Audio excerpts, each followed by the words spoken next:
सद्गुरुमानन्दना सिद्धिविनायक श्रीगजानना।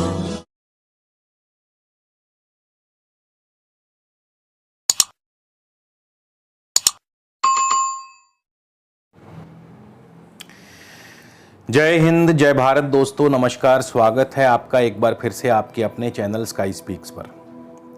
आज कुंभ लगन की बात करेंगे कि कुंभ लगन के जातकों के लिए अक्टूबर का महीना कैसा रहेगा।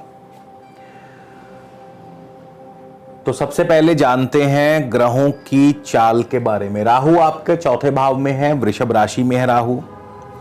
चंद्रमा छठे भाव के स्वामी है। सूर्य और मंगल आपके अष्टम भाव में है, कन्या राशि में। सूर्य 17 अक्टूबर को अपनी नीच राशि तुला में प्रवेश कर जाएंगे नवम भाव में। मंगल 22 अक्टूबर को तुला राशि में नवम भाव में प्रवेश करेंगे। बुध और शुक्र दोनों ही 2 अक्टूबर को राशि परिवर्तन करेंगे। बुध जो है 2 अक्टूबर को वक्र अवस्था में अपनी उच्च राशि कन्या में प्रवेश करेंगे अष्टम भाव में। शुक्र भी 2 अक्टूबर को वृश्चिक राशि में केतु के साथ युति योग बनाएंगे। बृहस्पति और शनि आपके द्वादश भाव 12वें स्थान में है, मकर राशि में है। बृहस्पति अपनी नीच राशि में है और दोनों ही बृहस्पति शनि दोनों ही वक्र अवस्था में हैं। तो आगे बढ़ने से पहले आप लोगों से एक निवेदन और करना चाहूँगा। यदि आप मुझसे किसी भी प्रकार का निजी ज्योतिषीय परामर्श लेना चाहते हैं दोस्तों, उसके लिए स्क्रीन पर मेरा व्हाट्सएप नंबर दिया है। आपसे निवेदन है डायरेक्ट कॉल करने से पहले इस नंबर पर मैसेज के ज़रिए परामर्श शुल्क की जानकारी ले लीजिए व्हाट्सएप के माध्यम से, और यदि उचित लगे तो आप अपना अपॉइंटमेंट बुक करवा सकते हैं। आप एक नज़र कुंभ लगन की कुंडली पर डालेंगे अक्टूबर के महीने में तो आप पाएंगे कि केंद्र में राहु और केतु विराजमान हैं। अन्य 2 केंद्र बिल्कुल खाली हैं। हालांकि शुक्र जो है 2 अक्टूबर को केतु के साथ युति योग बनाएंगे, तो थोड़ा सा केंद्र को योग कारक शुक्र का सपोर्ट मिलेगा। अन्यथा अभी तक राहु और केतु केवल केंद्र में थे, जिसके परिणाम स्वरूप थोड़ा सा केंद्र जो है दूषित था। इसके अलावा अष्टम, नवम और द्वादश भाव तीनों ही एक्टिवेट हैं। अष्टम भाव में सूर्य और मंगल है, जिसकी वजह से अष्टम भाव एक्टिवेट है। नवम भाव में सूर्य और मंगल, सूर्य 17 अक्टूबर को और मंगल क्रमशः 22 अक्टूबर को प्रवेश करेंगे, तो नवम भाव 17 अक्टूबर के बाद से एक्टिवेट हो जाएगा। और द्वादश भाव जो है ये पूरा ही महीना एक्टिवेट रहेगा। साथ में आपका चौथा और 10वां भाव भी पूरा महीना एक्टिवेट रहेगा। तो जो भी आपको फलादेश कुंभ लगन के जातकों को मुख्यतः जो भी फल प्राप्त होंगे वो इन्हीं भावों से संबंधित आपको फल प्राप्त होंगे। और जैसा कि मैं अक्सर बताते आया हूं कि प्रत्येक ग्रह जो है अपनी दशा अंतरदशा में ही अपना फल प्रदान करता है।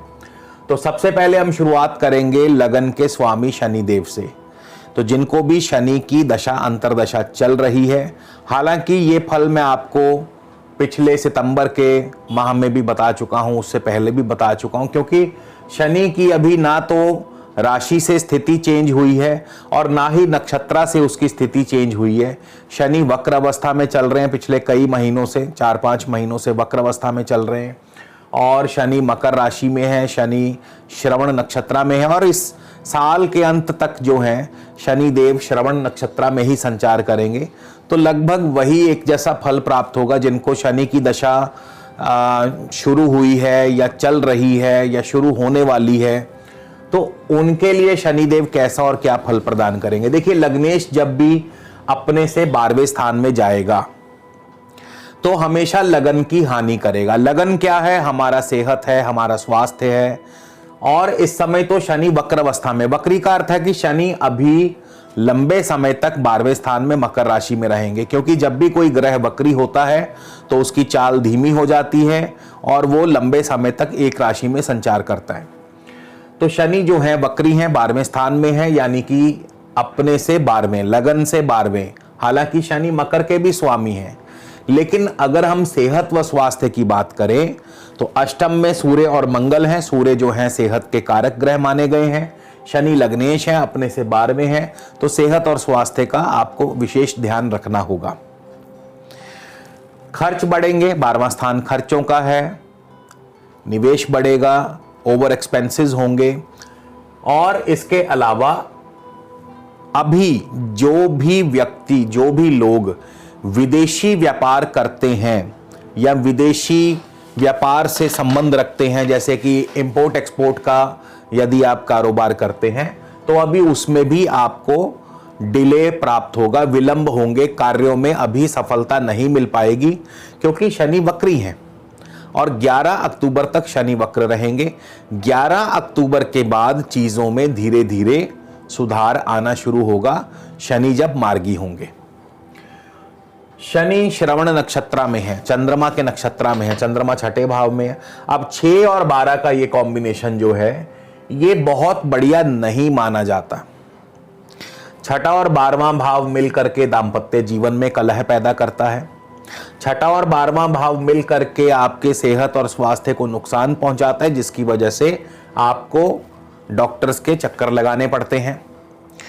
छठा भाव जो है ये कुछ हद तक नौकरी के लिए थोड़ा बहुत अनुकूल कहा जा सकता है, तो नौकरी में थोड़ी बहुत अनुकूलता प्राप्त हो सकती है, लेकिन शनि की दृष्टि भी है तो उतना आसान नहीं होगा। शनि की दृष्टि है आपके धन भाव पर, तो धन के मार्ग में रुकावट पैदा करेंगे, पैसा रुक रुक करके आएगा, फंस फंस के आएगा, ऐसा लगेगा जैसे हाथ टाइट चल रहा है। आमदनी भी आगे से कम हो जाएगी थोड़ी सी, मतलब आप ये कह लीजिए 50% आमदनी रह जाएगी। शनि की छठे भाव पर दृष्टि है, तो जाहिर सी बात है छठे भाव पर शनि की दृष्टि जो है नौकरी में आपको दिक्कतें पैदा कर सकती है। हालांकि मैंने कहा है कि छठे भाव के स्वामी चंद्रमा है और शनि जो है चंद्रमा के नक्षत्र में है, तो छठे भाव से नौकरी में अनुकूलता, लेकिन दृष्टि से आपके कार्यों में व्यवधान पैदा करते रहेंगे। और शनि की भाग्य भाव पर दृष्टि भी अभी आपके भाग्य के कार्यों में रुकावट, यानी भाग्य आपका साथ नहीं दे पाएगा। नवम भाव इंपोर्ट एक्सपोर्ट का है, तो वहां पे भी दिक्कतें, 12वें स्थान में स्वयं शनि चल रहे हैं, तो इंपोर्ट एक्सपोर्ट का व्यापार भी अभी उतना बढ़िया नहीं चलेगा। इसके अलावा नवम भाव पिता का है, पिता पक्ष की तरफ से कोई ना कोई चिंता परेशानी बनी रह सकती है। नवम भाव हायर एजुकेशन का है, तो हायर एजुकेशन में या उच्च शिक्षा में आपको दिक्कतें आ सकती हैं। तो फिलहाल जो है शनि की दशा बहुत बढ़िया फल नहीं देने वाली। वैसे भी मैं आपको बता चुका हूं कि इस समय कुंभ लगन के जो हाउस एक्टिव है, अष्टम भाव एक्टिव है, 12वां भाव जो है ये एक्टिव है, तो 8 और 12 दोनों भाव एक्टिव हैं, तो ये काफी हैं कार्यों में बाधाएं पैदा करने के लिए। क्योंकि बहुत जरूरी है कि जब भी किसी लगन की हम बात करें तो ये देखना जरूरी है कि उस लगन से संबंधित कौन कौन से भाव इस महीने एक्टिव रहेंगे। तो चौथा, 10वां, 12वां, अष्टम, ये जो 4 भाव मुख्यतः एक्टिव रहेंगे, तो जाहिर है कि आपके कार्यों में बाधाएं पैदा करते हैं। कुंभ लगन वालों के लिए अभी अक्टूबर का महीना कुछ खास बढ़िया नहीं रहेगा। इसके बाद हम बृहस्पति की बात कर लें कि बृहस्पति की दशा अंतरदशा आपको क्या फल देगी। देखिए बृहस्पति 12वें स्थान में है, बृहस्पति नीच है। धनेश और लाभेश का 12वें स्थान में जाना, नीच हो जाना, वक्री हो जाना तो कोई नई बात नहीं है। धन के मार्ग में रुकावटें बनती रहेंगी, पैसा रुक रुक करके आएगा, ये मैं बता भी चुका हूं। शनि के माध्यम से भी ऐसा ही होगा। और बृहस्पति भी स्वयं धनेश लाभेश हैं, वक्र है, 12वें स्थान में है, नीच है, तो आमदनी को सबसे पहले इफेक्ट पड़ेगा। इनकम सबसे पहले कम होगी, खर्च बढ़ जाएंगे, आमदनी कम हो जाएगी, ओवर एक्सपेंसेस की वजह से आपकी परेशानी भी बढ़ेगी। और दूसरे बृहस्पति धनिष्ठा मंगल के नक्षत्र में है, मंगल अष्टम भाव में है। बृहस्पति का मंगल के नक्षत्र में जाना ये दर्शाता है कि अभी आपके लिए चीजें जो हैं दिक्कतें वाली हैं। धन हानि, स्वास्थ्य हानि, राजदंड, ऐसी स्थितियां पैदा हो सकती हैं।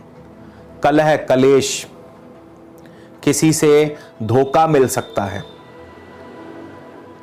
अष्टम भाव धोखे का है, अष्टम भाव नुकसान का है, अष्टम भाव बाधाओं का है, और मंगल स्वयं तृतीयेश और दशमेश होकर के अष्टम भाव में बैठे हैं।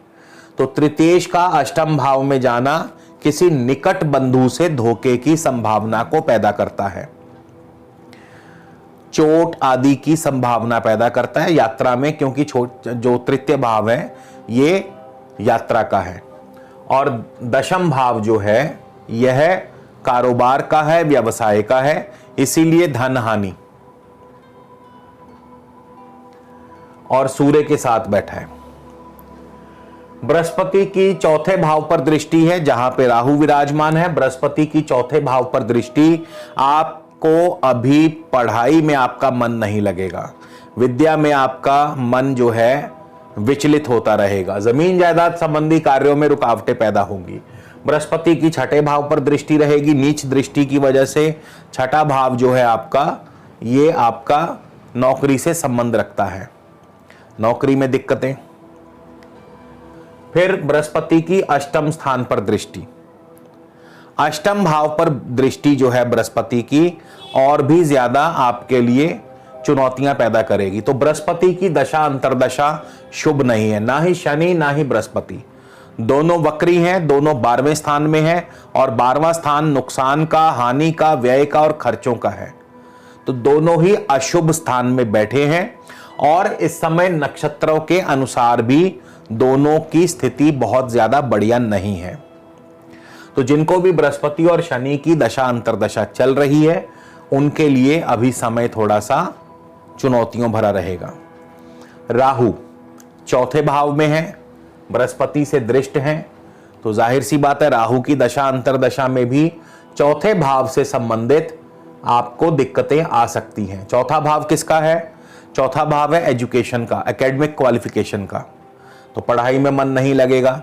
जमीन जायदाद का है तो जमीन जायदाद संबंधी कार्यों में दिक्कतें। लेकिन अच्छी बात क्या है कि राहु जो है शुक्र की राशि में है और शुक्र दशम भाव में आने वाले हैं, तो बृहस्पति की दृष्टि रहेगी अभी जो नीच की दृष्टि है 20 नवंबर तक, और राहु चले जाएंगे, राहु शुक्र की राशि में, शुक्र आ जाएंगे दशम भाव पर, तो यहां से कारोबार थोड़ा बेहतर होगा। शुक्र के दशम भाव में आने से कारोबार में थोड़ा सा सुधार होगा, बहुत ज्यादा नहीं लेकिन थोड़ा सा, एवरेज कहें तो 40-50% जो है कारोबार थोड़ा सा आगे से बेहतर होगा जिनको भी राहु की दशा अंतरदशा चल रही है। हालांकि पढ़ाई में, जमीन जायदाद संबंधी कार्यों में दिक्कतें आ सकती हैं, इन क्षेत्रों में आपको अभी थोड़ा सा संयम रखना होगा। और क्योंकि शुक्र नवम भाव के भी स्वामी है और नवमेश होकर के दशम भाव में बैठे हैं, तो खास करके जिनका भी राजनीतिक क्षेत्रों से संबंध है, सामाजिक क्षेत्रों से संबंध है, पब्लिक वेलफेयर से जो संबंध रखते हैं और जो इंपोर्ट एक्सपोर्ट से या ट्रैवल एंड टूरिज्म से संबंध रखते हैं, तो उनके लिए स्थिति थोड़ी सी बेहतर होगी। तो राहु की दशा अंतरदशा कुछ इस प्रकार से मिला जुला फल देगी, क्योंकि राशि से राहु शुभ है लेकिन दृष्टि से, गुरु की दृष्टि पड़ने से अभी राहु शुभ नहीं है। चंद्रमा की बात कर लें, चंद्रमा छठे भाव के स्वामी है, छठे भाव पर दो वक्री ग्रहों की दृष्टि पड़ रही है। चंद्रमा की दशा अंतरदशा में नौकरी में दिक्कतें पैदा होंगी, नौकरी मिलने में भी अभी आपको दिक्कतें आएंगी, यानी जो वक्री ग्रहों की दृष्टि है वो आपके नौकरी मिलने के मार्ग में रुकावट पैदा करेंगे, डिले पैदा करेंगे। अगर आपको कोई ऋण मिलने वाला था या है तो ऋण मिलने के मार्ग में रुकावट आएगी, यानी ऋण जो है वो कुछ समय के लिए या किसी अन्य चीज, किसी मतलब कारण से रुक जाएगा। और इसके अलावा रोग जो है उसके भी मतलब सेहत की तरफ से भी आपको दिक्कतें आएंगी, स्वास्थ्य का भी आपको ध्यान रखना है। सूर्य की बात करें, सूर्य की दशा अंतरदशा कैसा और क्या फल प्रदान करेगी। सूर्य स्वयं सप्तमेश होकर के अष्टम भाव में गए हैं और यहां से सूर्य बैठे हैं 1 अक्टूबर को हस्त नक्षत्र में, चंद्रमा के नक्षत्र में। चंद्रमा छठे भाव के स्वामी हैं, शनि से बृहस्पति से दृष्ट भी है। चंद्रमा मतलब छठा भाव जो है बृहस्पति और शनि से दृष्ट भी है। तो जैसा कि मैं पहले कह चुका हूं, सूर्य अष्टम भाव में है चंद्रमा के नक्षत्र में, चंद्रमा छठे भाव के स्वामी, 6 और 8 का ये कॉम्बिनेशन, छठे और 8वें भाव का कॉम्बिनेशन, और 12वें स्थान से गुरु शनि की दृष्टि, बढ़िया नहीं है।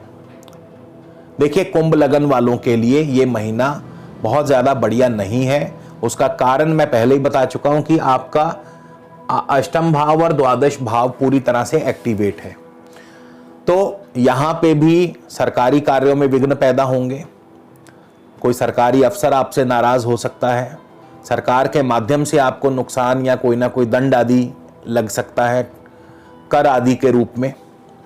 फिर इसके बाद सूर्य 10 अक्टूबर को चित्रा यानी मंगल के नक्षत्र में चले जाएंगे। मंगल भी अष्टम में ही बैठे हैं।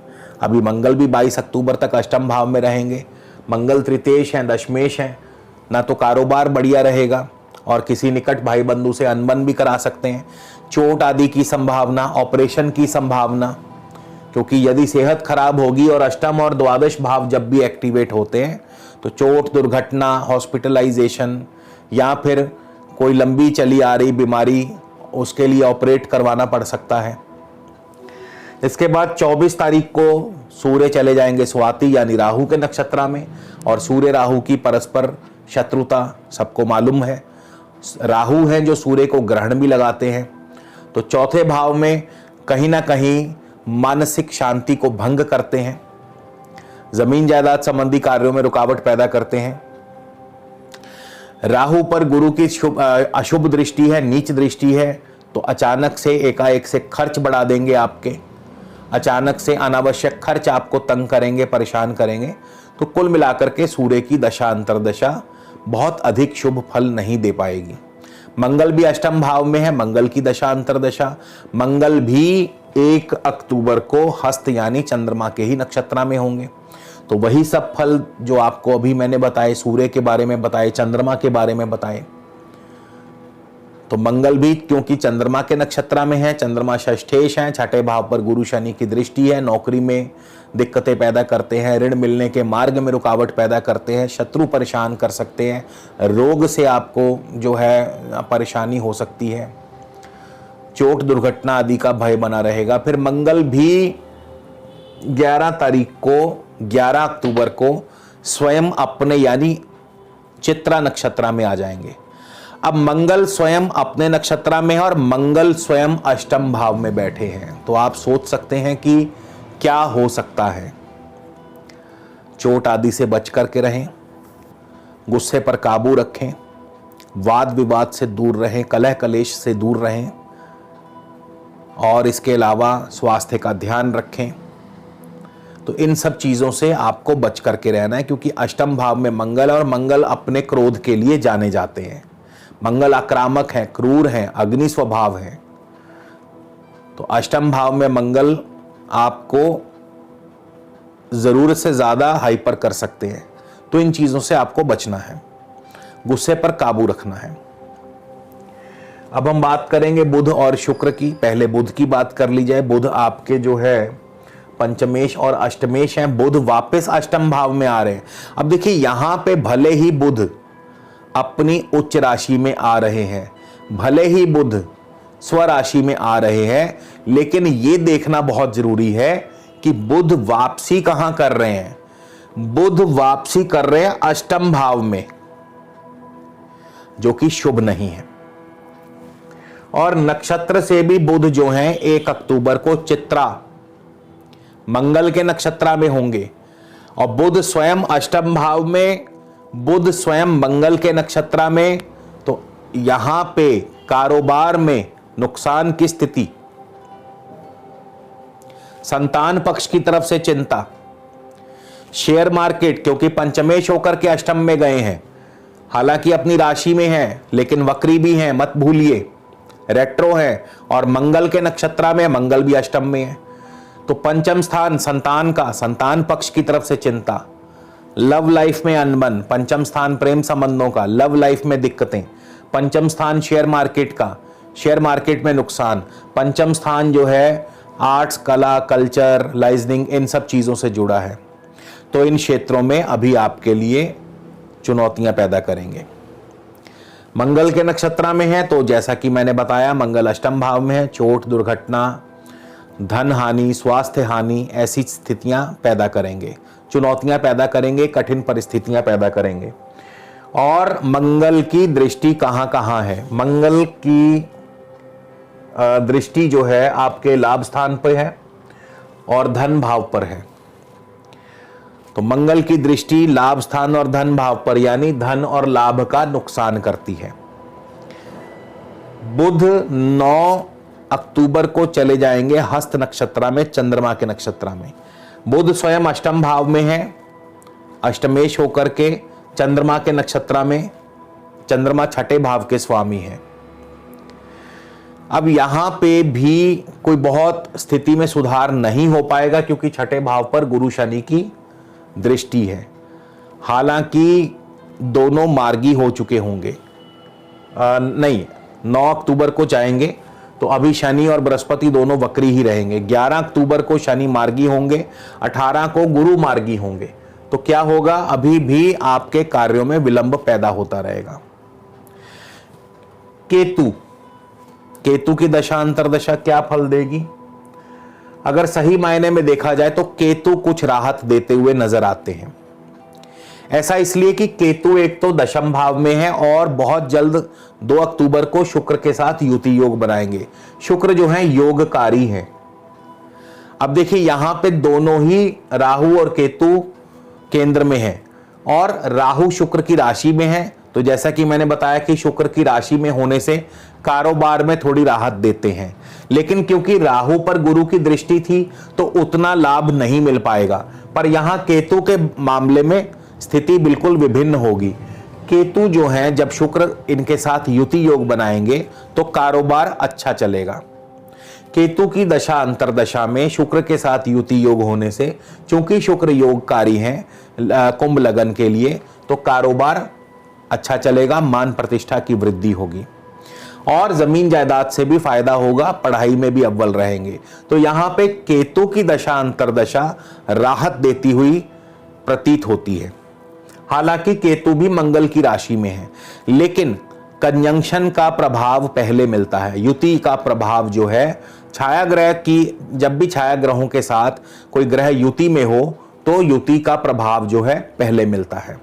तो केतु फिर भी अन्य ग्रहों के मुकाबले शुभ फल दे पाएंगे और केतु की दशा अंतरदशा शुभ रहेगी। तो अब इस वीडियो के अगले हिस्से में हम बात करेंगे आपके विशेष उपाय के बारे में।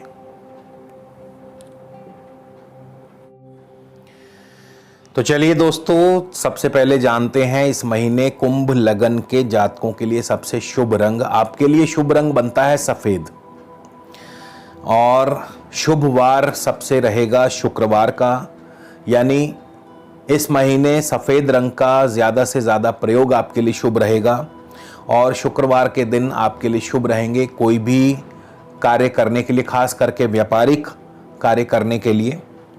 शुभ तिथियां हैं 3 अक्टूबर, 4 अक्टूबर और 9 अक्टूबर से 13 अक्टूबर, ये दिन आपके लिए शुभ रहेंगे। और इस महीने का जो शुभ उपाय है आपके लिए, किसी भी मंगलवार से शुरू करके या अक्टूबर का जो प्रथम मंगलवार आए उस दिन से शुरू करके लगातार 8 दिन मीठी रोटी गरीबों में बांटें। 8 दिन मंगलवार से शुरू करके लगातार मीठी रोटी जो है आप गरीबों में या ज़रूरतमंदों में बांटें, तो निश्चित तौर पर आपको शुभ फल प्राप्त होंगे और किसी भी प्रकार का कोई अनिष्ट नहीं होगा। तो इसी के साथ आप सबसे विदा लेता हूं दोस्तों।